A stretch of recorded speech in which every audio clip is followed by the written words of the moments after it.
Well, as we get closer to Election Day, early voting continues to break records across the state and here in Middle Georgia. 41 NBC's Ariel Schiller spoke with elections officials and voters about how things are going so far.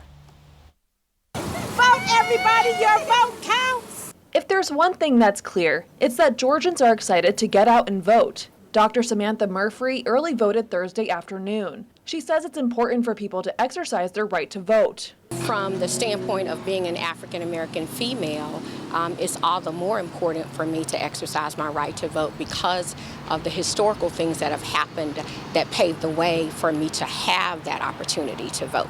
More than 1.2 million people in Georgia have already cast their vote in the midterm election. Deputy Secretary of State Gabriel-Sterling says of that million, over 23,000 people in Houston County and over 16,000 people in Macon-Bibb-County have already early voted. Sterling says at the pace Georgia is going, he expects early voting to top out at 2.3 million people. The main thing that we're trying to do, Secretary Raffensperger wants to make sure of, is that every eligible voter who wants to cast a vote can cast that vote in one of the three ways we have available to them: early voting, absentee voting, or voting on election day.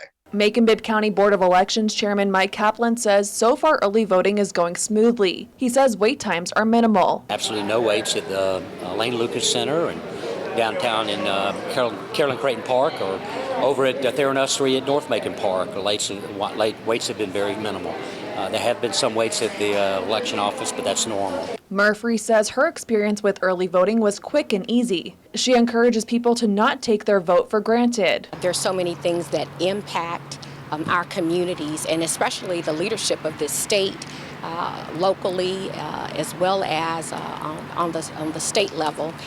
We need to exercise our right to vote. So that's my advice. It's really simple. Just get out there and do your part, and your voice is your vote.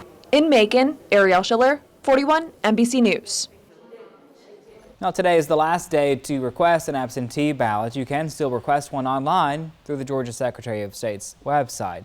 November 4th, a week from today, is the last day to early vote, and Election Day is November 8th.